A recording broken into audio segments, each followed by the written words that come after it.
Teman-teman wartawan, hari ini saya diminta Bapak Presiden untuk menyampaikan keputusan Bapak Presiden mengenai gaji ke-13 untuk tahun 2020.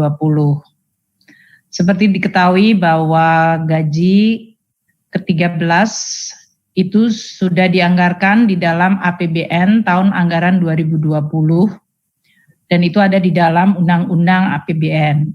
Namun pelaksanaan Undang-Undang APBN 2020 memang mengalami banyak sekali perubahan diakibatkan karena terjadinya COVID-19 yang mempengaruhi sangat besar terhadap keseluruhan postur APBN, terutama di bidang belanja negara, di mana banyak sekali tambahan-tambahan anggaran yang muncul untuk penanganan COVID dan untuk pemberian bantuan sosial serta untuk pemulihan ekonomi.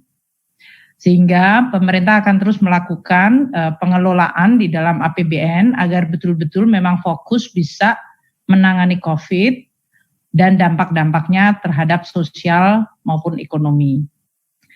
Nah, untuk gaji ke-13 kita mempertimbangkan bahwa pada kuartal ketiga ini, yaitu sesudah terjadinya COVID dan kemudian dideklarasikan sebagai pandemik dan kemudian langkah-langkah PSBB yang dilakukan di berbagai daerah membuat keseluruhan perekonomian kita dan kegiatan-kegiatan baik dari sisi permintaan, konsumsi masyarakat, konsumsi dari ekspansi investasi dari perusahaan semuanya mengalami tekanan yang sangat dalam.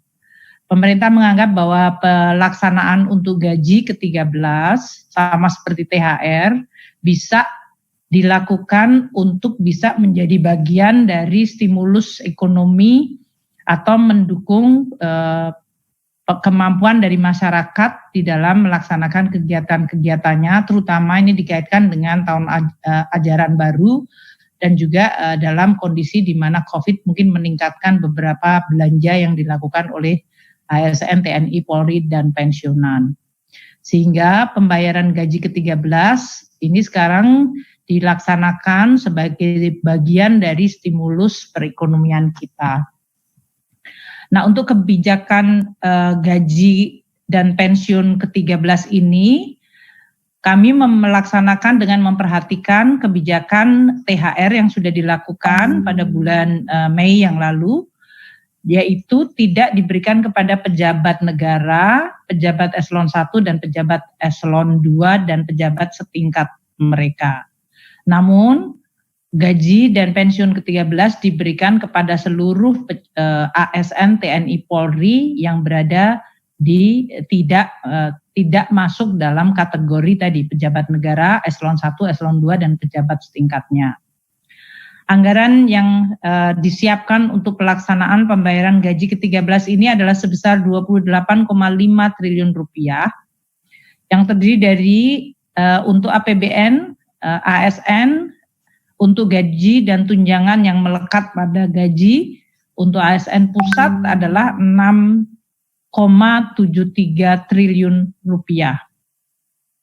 Sedangkan untuk pensiun ke-13 anggarannya adalah sebesar 7,86 triliun rupiah. Untuk pembayaran ASN daerah melalui APBD adalah sebesar 13,89 triliun rupiah. Sehingga total untuk pembayaran gaji ke-13 ini adalah 28,5 triliun rupiah.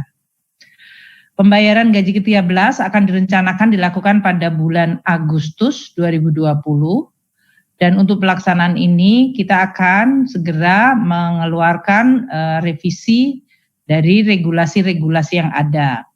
Pemberian gaji ke-13 adalah didasarkan pada peraturan pemerintah nomor 35 2019 tentang perubahan ketiga atas PP 19 tahun 2006 tentang pemberian gaji, pensiun, dan tunjangan ke-13 untuk pegawai negeri sipil, prajurit, dan tunjangan prajurit TNI dan anggota Polri serta pejabat negara dan penerima pensiun atau tunjangan.